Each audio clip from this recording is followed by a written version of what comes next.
Live, die, repeat. Wait, crap. That's the wrong story. Sorry. Today we're talking all about Edward Ashton's 2022 novel, Mickey7. This book kind of caught me off guard. It's labeled as a sci-fi thriller, but it's not your typical galaxy-spanning, planet-hopping adventure. Instead, I'd call it more of a sci-fi comedy with a sharp, darkly humorous edge, yet a surprisingly deep take on human nature and the will to live. This one jumped to the top of my TBR for two reasons. One is that it's relatively short read, which is really nice in today's world where it seems like novels are longer than ever. And two, the movie adaptation, Mickey17, is releasing shortly. More on that in a bit. Mickey Barnes is an expendable, which is exactly how it sounds. His literal job is to die over and over and over again for the sake of humanity's colonization efforts on the ice planet Niflheim. In this bleak, frozen hellscape, resources are limited, dangers are everywhere, and technology isn't quite as advanced as you might hope for a colonization mission. Instead of sending a drone on dangerous missions, they send Mickey. Why? Because drones need metal, electronics, and other finite resources, while Mickey is just protein. Although calories are scarce, whenever he dies, they just reprint him using a bioprinter that rebuilds his body and uploads his memories. It's cheaper, it's efficient, and apparently nobody cares whether it's ethical. Where things get really interesting, and by interesting I mean hilariously messed up, is when Mickey7 survives a mission he was supposed to die on. When he makes it back to the base, he finds out that Mickey8 has already been printed. Guys, there's a big rule in this universe. Two iterations of the same person cannot exist at the same time. It's a crime, a disaster waiting to happen, and the kind of thing that could get both Mickeys recycled in a colony's lovely corpse hole, where they'd be turned into nutrient paste. What follows is this brilliant mix of sci-fi adventure and dark comedy, with Mickey7 and Mickey8 playing this ridiculous game of cloak and dagger to avoid detection. They're hiding from the rest of the colony, trying not to tip off the higher-ups, and generally struggling to coexist without ending up as protein sludge. It's not just about the hijinks, though. There's a real exploration of identity and survival here. What does it mean to be you if there's another you walking around? What happens when you want to live, but so does the other version of you? The setting of Niflheim adds another layer of tension. It's this desolate, icebound planet where death is around pretty much every corner. The colony is just hanging on by a mere thread. One bad harvest, one mechanical failure, and they're all toast. And there are these creepers, these mysterious alien creatures living beneath the snow and ice. They add this eerie, almost horror-like element to the story where you're never quite sure what's out there in the dark. Ashton's writing is smart and sharp, and he uses Mickey's first-person perspective to make you feel like you're right there with him, surviving each crazy scenario. Mickey's got this snarky, sarcastic humor that makes the story just an absolute blast to read, even when things get dark. He's a guy whose job it is to die, but he's still holding on to the stubborn, endearing will to live. And that right there is what makes Mickey7 more than just a quirky sci-fi story. It's a genuinely engaging look at what it means to be human, especially when your humanity is literally on a timer. Edward Ashton manages to strike this perfect balance between humor and depth, which is no small feat considering Mickey7 it's essentially about a guy whose job it is to die repeatedly. The premise alone could have easily felt like a gimmick. Hey look, it's the guy who dies a lot, but Ashton uses it as a jumping off point to explore much deeper themes. What could have been a simple sci-fi romp instead turns into a genuinely thought-provoking story about identity, survival, and the messy ethics of human colonization. What really sells this book is Mickey himself. Despite his grim profession, he's got this sharp, sarcastic humor and a kind of weary optimism that's impossible not to root for.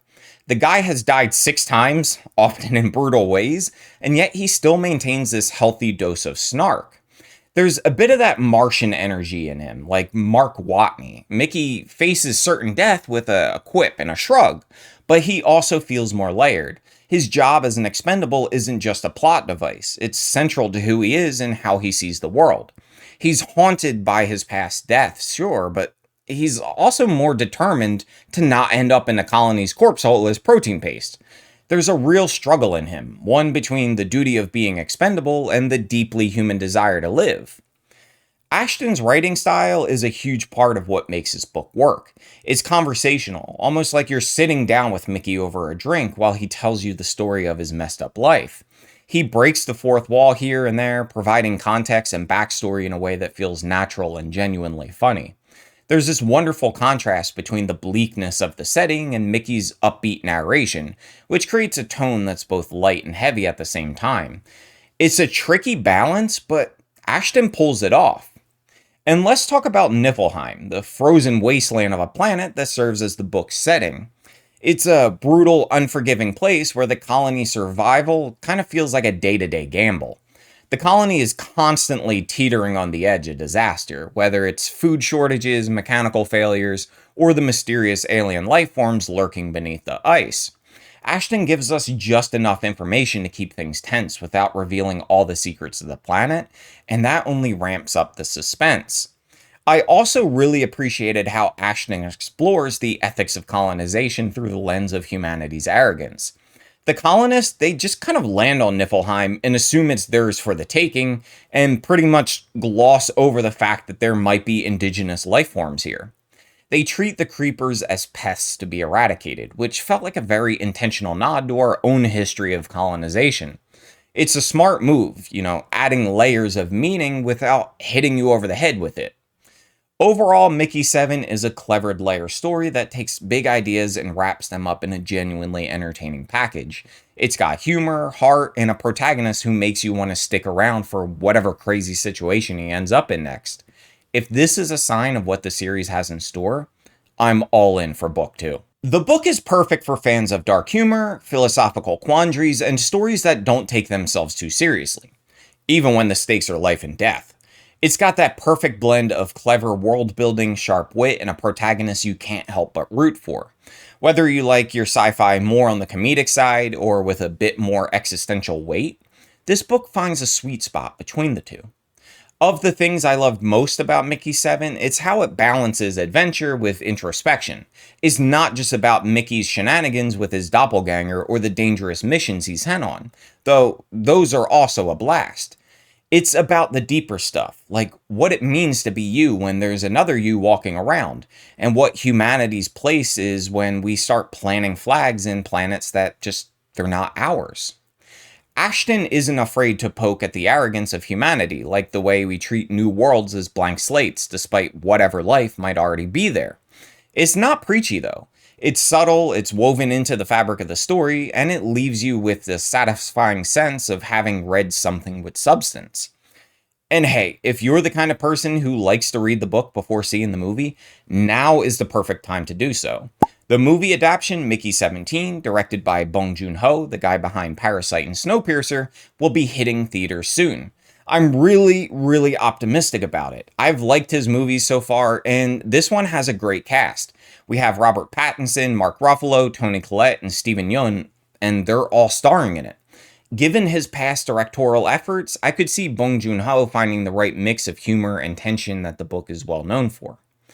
But seriously, read the book first. There's something special about experiencing Mickey's voice firsthand, the way he breaks the fourth wall, his blend of sarcasm and sincerity, and his unique way Ashton builds this icy, dangerous world of Niflheim. The book gives you so much more of that interiority, those little asides that make Mickey feel like a real person sitting across from you, telling you his story. And if the movie turns out to be great, then hey, you'll have the satisfaction of knowing you were in on it before it was cool.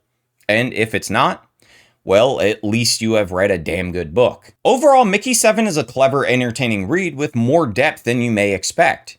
Ashton did an absolute fantastic job of blending humor with sci-fi concepts, and I'm really looking forward to seeing where the series goes next.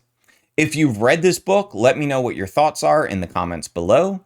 If not, are you planning to check it out before the movie? Now, if you've enjoyed this video, don't forget to give it a thumbs up and share it with your friends, your family, and even your enemies. And of course, if you haven't already, hit the subscribe button because every subscriber inches me one step closer to taking over the galaxies. Until next time, take care, keep reading, and I'll see you in the next one.